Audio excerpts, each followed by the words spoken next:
5ই মে 2013 সালে হেফাজত ইসলামের একটি সমাবেশে তৎকালীন সরকারের পুলিশ, বিজিবি, র্যাব এবং আওয়ামী লীগ, ছাত্রলীগ, যুবলীগ তারা একটি নারকীয় হত্যাযজ্ঞ চালায়। আপনারা এটা ইতিমধ্যে অবহিত আছেন যে 2013 সালের পর থেকে তৎকালীন সরকার এই মামলাটির কোনো তদন্ত কার্য তারা পরিচালনা করেননি। হেফাজত ইসলামের পক্ষ থেকে বহু চেষ্টা করা সত্ত্বেও তৎকালীন সরকারের সময় এই হত্যাকাণ্ডের কোনো তদন্ত বা বিচার তারা পাননি।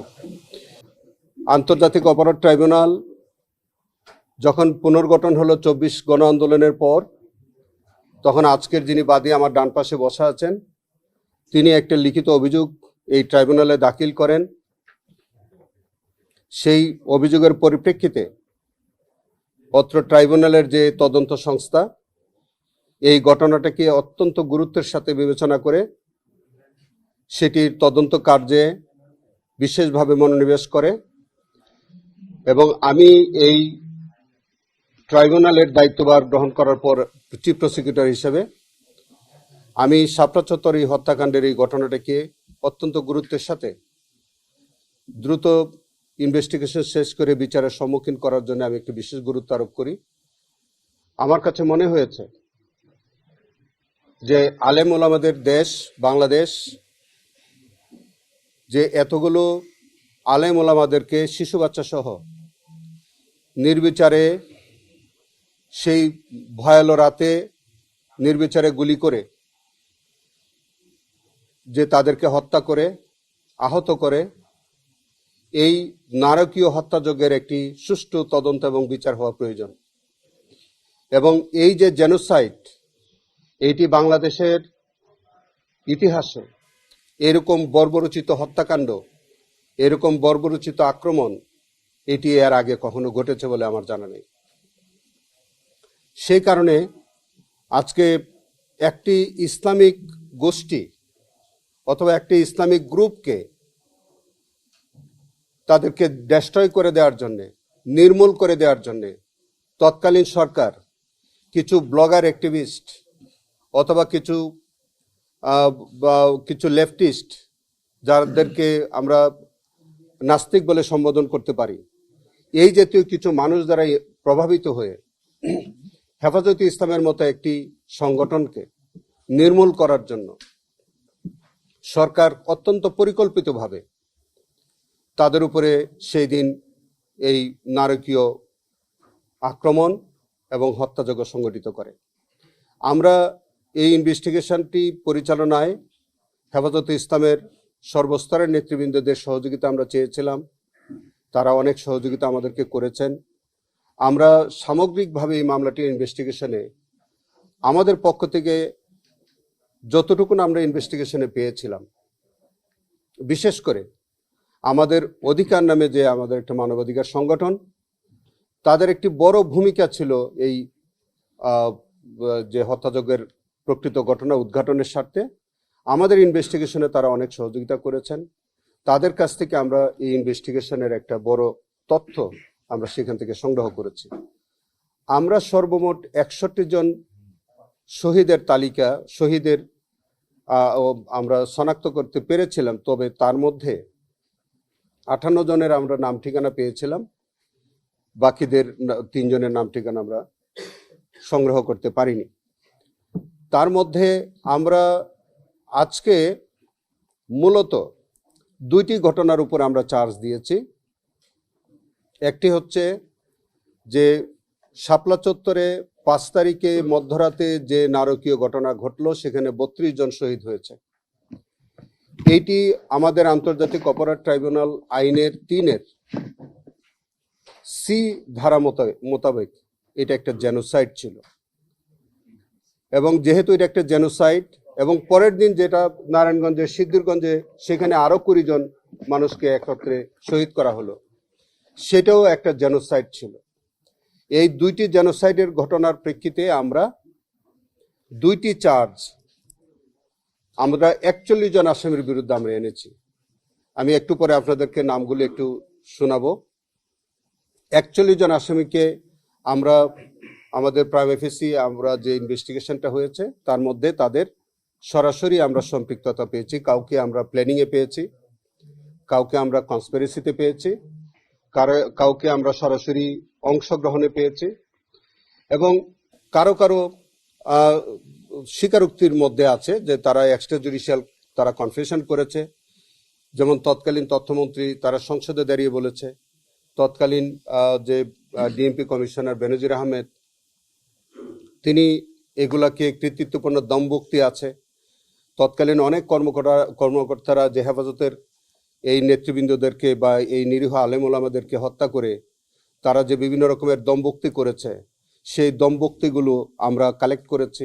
সেগুলো বিভিন্ন পত্রপত্রিকায়, বিভিন্ন সোশ্যাল মিডিয়াতে সেগুলা প্রচারিত হয়েছে এবং এই হত্যাকাণ্ডকে বিকৃত করে বিভিন্ন সময় কিছু কিছু ব্যক্তি বা কিছু সংগঠন তারা বিকৃত তথ্য দিয়েছে। সেটাও আমরা কয়েকজনকে আমরা সেভাবে অপরাধ হিসেবে তাদেরকে চিহ্নিত করেছি। যেমন আমরা সমীকরণ নামে একটি সম্প্রচার ছিল, সেখানে টোটাল এই হেফাজতের এই ঘটনাটাকে বিকৃত করে সারা দুনিয়াতে একটা মিথ্যা তথ্য প্রচার করে। সেটাও কিন্তু এক ধরনের অ্যাবেটমেন্ট হিসেবে গণ্য করা হয়েছে ইনভেস্টিগেশনে এবং তাদেরকেও বিচারের সম্মুখীন করা হয়েছে। 71 টেলিভিশন তৎকালীন সময়ে যিনি প্রধান ছিলেন মোজাম্মেল বাবু, তার একটি ভূমিকা ছিল যে যাতে এই বিকৃত তথ্য তারা প্রচার করে এবং তাকেও কিন্তু এই আইনের আওতায় আনা হয়েছে। এবং সেখানে যে সকল আইন শৃঙ্খলা বাহিনীর যারা প্রধান ছিলেন তাদেরকে আনা হয়েছে, যারা সরকার প্রধান থেকে শুরু করে স্বরাষ্ট্র মন্ত্রণালয়ের 2 জন মন্ত্রী যাদের প্রত্যক্ষ ভূমিকা ছিল এই ঘটনার মধ্যে তাদেরকে আনা হয়েছে। আজকে মাননীয় ট্রাইব্যুনাল 41 জন আসামির বিরুদ্ধে অভিযোগ আমলে নিয়েছেন এবং যারা ইতিমধ্যে আমাদের কয়েকজন গ্রেফতার আছে তাদেরকে সুনির্দিষ্টের আবেদন সেটা মঞ্জুর করেছেন।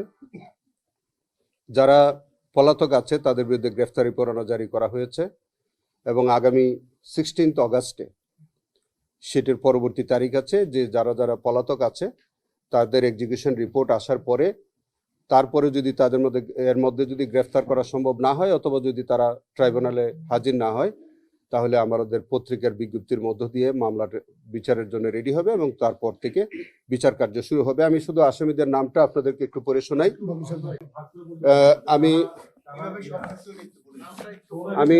আমি আগে একটু নামটা বলি, তাহলে আপনাদের জন্য একটু সহজ হবে। আচ্ছা, সোনেশটা আবার একটু দেখে বলতে হবে। আমি একটু এটা শেখ হাসিনা প্রধানমন্ত্রী, তৎকালীন সাবেক প্রধানমন্ত্রী, তিনি কিন্তু এই ঘটনার মূল নায়ক হিসেবে কাজ করেছেন। তিনি সেই মেটিকুলাস এই প্ল্যানের মধ্যে তার প্রত্যক্ষ ভূমিকা ছিল এবং তিনি পরবর্তীতে বিভিন্ন মিডিয়াতে বলেছে, তার বিভিন্ন রেকর্ড আছে আপনাদের কাছে এবং আমরা সেগুলো সংগ্রহ করেছি। তিনি বলেছিলেন যে হেফাজতের কোনো হতাহতের ঘটনা ঘটে নাই, রং মেখে তারা অভিনয় করেছে, এরকম কথা তিনি নিজ মুখে বলেছিলেন। ডক্টর মহিউদ্দিন খান আলমগীর তৎকালীন স্বরাষ্ট্রমন্ত্রী, যার নেতৃত্বে তার বাহিনী দ্বারা এই হত্যাকাণ্ড সংঘটিত হয়েছে। শামসুল হক টুকু সাবেক প্রতিমন্ত্রী, তার একই রোল আছে। এবং তিনি গ্রেফতারও আছেন। হাসানুল হক ইনু তথ্যমন্ত্রী, তিনি 2টি টেলিভিশন সম্প্রচার তিনি ওই রাতেই বন্ধ করে দিয়েছিলেন। তারা যে তথ্য সংগ্রহ করেছিলেন ইসলামিক টিভি এবং দিগন্ত টিভি, তাদের কাছে অনেক তথ্য ছিল। সেই তথ্য যাতে সাক্ষী প্রমাণ হিসেবে কাজে না লাগে সেই কারণে ওই রাতেই ওই টেলিভিশন সম্প্রচার বন্ধ করে দেয়। তাদের 2টি টেলিভিশন অফিসে গিয়ে আক্রমণ করে তাদের টেলিভিশনের লাইসেন্স বাতিল করে দেওয়া হয়। এবং শুধু তাই না, তিনি পবিত্র সংসদে দাঁড়িয়ে দমভক্তি করে বলেছিলেন যে হেফাজতকে তারা শক্তভাবে মোকাবেলা করেছেন। সেই ফুটেজ আমরা সংগ্রহ করেছি এবং আলামত হিসেবে আমরা নিয়েছি এবং তিনি গ্রেফতার আছেন। ইতিমধ্যে তিনি অন্য একটি মামলায় 10 বছরের সাজাপ্রাপ্ত হয়েছেন। 30 বছর হয়েছেন, তো যাই হোক 10 বছর তিনি ভোগ করবেন। এরপরে আছে শেখ ফজলুল করিম সেলিম, ডক্টর আব্দুর রাজ্জাক, মাহবুব আলম হানিফ, ডক্টর হাসান মাহমুদ চৌধুরী, তারা সকলেই কিন্তু সুপিরিয়র রেসপন্সিবিলিটিতে এসছে এবং তারা যে প্ল্যান ছিল, তারা যে বৈঠক করেছিল সেই বৈঠকে তারা উপস্থিত ছিল। বাহাউদ্দিন নাসিম ছিলেন, লতিফ সিদ্দিকী ছিলেন, মৃণাল কান্তি দাস ছিলেন, জাহাঙ্গীর কবির নানক, দীপমণি, তারা সবাই কিন্তু ওই বৈঠকে উপস্থিত ছিলেন যে বৈঠকে হেফাজতের উপরে যে প্ল্যানটা করবে মানে আক্রমণ হবে, সেখানে তারা ওই পরিকল্পনার অংশ হিসেবে তারা বৈঠকে অংশগ্রহণ করেছিলেন। মোফাজ্জল হোসেন চৌধুরী মায়া, উমর ফারুক চৌধুরী তৎকালীন যুবলীগ চেয়ারম্যান, সালাউদ্দিন মাহমুদ ওরফে জাহিদ, উনি সংসদ সদস্য ছিলেন মানিকগঞ্জ 1, তার ইনভলভমেন্ট আমরা পেয়েছি। আমরা ডাক্তার ইমরান এইচ সরকার, তৎকালীন আপনারা জানেন যে একজন ব্লগার, যে শাহবাগে দাঁড়িয়ে এই হেফাজত ইসলাম সম্পর্কে নানান রকমের অশ্রাব্য কথাবার্তা বলতেন, কুৎসা রটনা করতেন, এবং তার ইন্ধনে এবং প্ররোচনা এই হত্যাকাণ্ডটা তো পরবর্তীতে সংগঠিত হয়। ডাক্তার ইমরান এইচ সরকার, শাহরিয়ার কবির সভাপতি ঘাতক দালাল নির্মূল কমিটি, মোজাম্মেল হক বাবু ব্যবস্থাপনা পরিচালক 71 টিভি, ফারজানা রূপা সাংবাদিক 71 টিভি, হাসান মাহমুদ, তারা জেলে আছে, হাসান মাহমুদ খন্দকার সাবেক আইজিপি, যার বাহিনী নির্বিচারে এই হেফাজতকে গুলি করে, লেথাল ওয়েপন ইউজ করে এবং তাদেরকে গুলি করে হত্যা করে। এম শহীদুল হক, যিনি জেলে হাজতে আছেন, তিনি নিজে একটি বই রচনা করেছেন, সেই বইয়ের মধ্যে হেফাজতের ঘটনা সহ সমস্ত কিছু, তিনি এটাকে কৃতিত্বপূর্ণ অবদান হিসেবে তিনি তার নিজের স্বীকারোক্তি আছে তার বইয়ে। ডক্টর মোহাম্মদ জাভেদ পাটোয়ারি, এটা তার তো অনেক বিষয় এবং তার বিরুদ্ধে প্রত্যক্ষ সাক্ষ্য প্রমাণ, তার অনেক কুকীর্তি আমাদের এই তদন্তে বেরিয়ে এসছে। বেনজির আহমেদ, তার সম্পর্কে তার নতুন করে বলার কিছু নাই, যিনি বলেছিলেন যে রং মেখে সব হেফাজতের নেতারা অভিনয় করেছিলেন, সেই রং হচ্ছে 32 জন মানুষের ওই রাতেই তারা শহীদ করেছিলেন এবং পরের দিন 20 জন মানুষকে তারা সিদ্ধিরগঞ্জে হত্যা করেছে। মুখলেসুর রহমান তৎকালীন মহাপরিচালক র্যাবের একটা বড় অংশগ্রহণ ছিল এই এর মধ্যে। জেনারেল আজিজ আহমেদ, তখন তিনি ডিজি র্যাব ছিলেন, তার ডিজি বিজিবি ছিলেন, তার এই বিজিবিদের অংশগ্রহণ ছিল এবং তার নির্দেশে এই বিজিবিরা এই হত্যাকাণ্ডে অংশগ্রহণ করে। জিয়াউল আহসান, সাবেক মেজর জেনারেল এনটিএমসি প্রধান, তার তো অপরাধের সীমাহীন অপরাধ, তার যে কত অপরাধ তিনি করেছেন এই বাংলাদেশে, এবং সেই রাতে তিনি ব্ল্যাকআউট করে দিয়েছিলেন, এনটিএমসি কে ব্যবহার করেছিলেন, তার বা পরিকল্পনায় তিনি ছিলেন, এবং একটা বাহিনীর তিনি সরাসরি নেতৃত্ব দিয়েছিলেন সেই রাতে। তিনি হাজতে আছেন, তার বিরুদ্ধে অন্য আরেকটি মামলা বিচার চলছে। তারপরে লেফটেন্যান্ট জেনারেল মোহাম্মদ মুজিবুর রহমান, তৎকালীন এডিজি অপারেশন র্যাব, তারা সরাসরি অংশগ্রহণ করেছে। মোহাম্মদ আব্দুল জলিল মন্ডল, সাবেক ডিআইজি, তৎকালীন অতিরিক্ত পুলিশ কমিশনার, তিনিও আমরা কিছুদিন আগে আপনারা দেখেছেন যে তিনি গ্রেফতার হয়েছেন, এবং তিনিও কিন্তু এই হেফাজতের ঘটনায় সরাসরি তিনি উপস্থিত ছিলেন, সম্পৃক্ত ছিলেন। শেখ মোহাম্মদ মারুফ হাসান, সাবেক এডিশনাল আইজিপি, তৎকালীন অতিরিক্ত পুলিশ কমিশনার ছিলেন ঢাকার।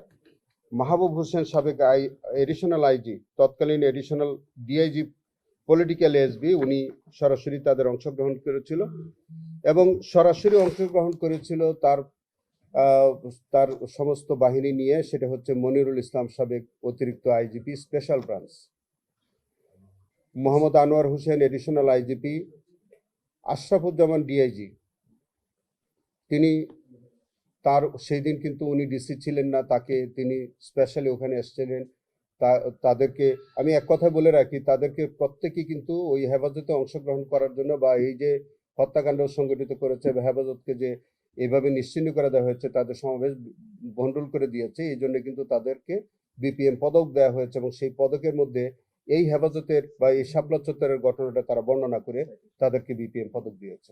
সো তাদের এন্টায়ার পুলিশ বাহিনীর একটা স্বীকারোক্তি আছে ওই পদকের মধ্যে, আমরা একটা সংগ্রহ করেছি, এভিডেন্স হিসেবে আমরা নিয়েছি। এম মেহেদি হাসান, অতিরিক্ত ডিআইজি, তৎকালীন মতিঝিল জোন, মোহাম্মদ হারুনুর রশিদ, আমাদের সেই হিরো, কি বলবো, রাতের হোটেল বলে ওনারা, যাই হোক, উনি আছেন। বিপ্লব কুমার সরকার, যে মহাশক্তিধর একজন পুলিশ কর্মকর্তা, তার সরাসরি অংশগ্রহণ ছিল এই হেফাজতে, তিনি আছেন। সৈয়দ নুরুল ইসলাম, এর আগে ও তার অন্য মামলায় সাজা হয়েছে, তিনি তার সরাসরি অংশগ্রহণ ছিল। আসাদুজ্জামান পুলিশ সুপার, তার সরাসরি অংশগ্রহণ ছিল, শিবলী নোমান সরাসরি অংশগ্রহণ ছিল, এবং তৎকালীন সময়ে এই শাপলা চত্বরটি যার হেফাজতে ছিল, যিনি হচ্ছেন তৎকালীন মতিঝিল থানার ওসি ফরমান আলী, যিনি তার সমস্ত বাহিনী সেদিন তিনি এই হেফাজতের উপরে আক্রমণ করার জন্য নিয়োগ করেছিলেন। আমরা আমাদের এই ইনভেস্টিগেশনের মধ্যে আমাদের এই হেফাজতের ইনভেস্টিগেশনের মধ্যে 41 জনকে আমরা সরাসরি তাদের সম্পৃক্ততা পেয়ে 41 জনকে আমরা সেন্ট আপ করেছি। তাদের বিরুদ্ধে আমরা আজকে ফর্মাল চার্জ দাখিল করেছি এবং এই 41 জনের বিরুদ্ধেই মাননীয় ট্রাইব্যুনাল নাম্বার 2 অভিযোগ তারা আমলে নিয়েছেন এবং তাদের বিচারের জন্য আমরা কিছুদিন পরে আমাদের যখন অন্যান্য আনুষ্ঠানিক ফর্মালিটিস গুলো যেগুলো আছে, যেমন ধরেন কিছু প্রসিডিউরাল বিষয় আছে, আমাদের এক্সিকিউশন রিপোর্ট লাগবে যারা পলাতক আছে সেগুলো, এবং পত্রিকার বিজ্ঞপ্তির বিষয় থাকতে পারে, এগুলো হওয়ার পরে আমরা চার্জ গঠন হবে এবং তার বিরুদ্ধে সাক্ষী প্রমাণ শুরু হবে। এবং আমরা আজকে মাননীয় ট্রাইব্যুনালের কাছে সেই আবেদনও করেছি যে হেফাজতের মামলাটি যাতে একটু স্পিডি ট্রায়াল করা যায়, দ্রুত করা যায়, আমাদের একটু সংক্ষিপ্ত তারিখ দিয়ে যাতে এটা করা যায়, সেই আবেদন আমি আজকে জানিয়েছি। এবং আমরা এই হেফাজতের এই ঘটনার উপরে আজকের যে মামলাটি, এটির নাম্বার পড়েছে আইসিটি কেস নাম্বার 6/2026 এবং আগামী 16 তারিখে এটার পরবর্তী কার্যক্রমের জন্য ধার্য আছে।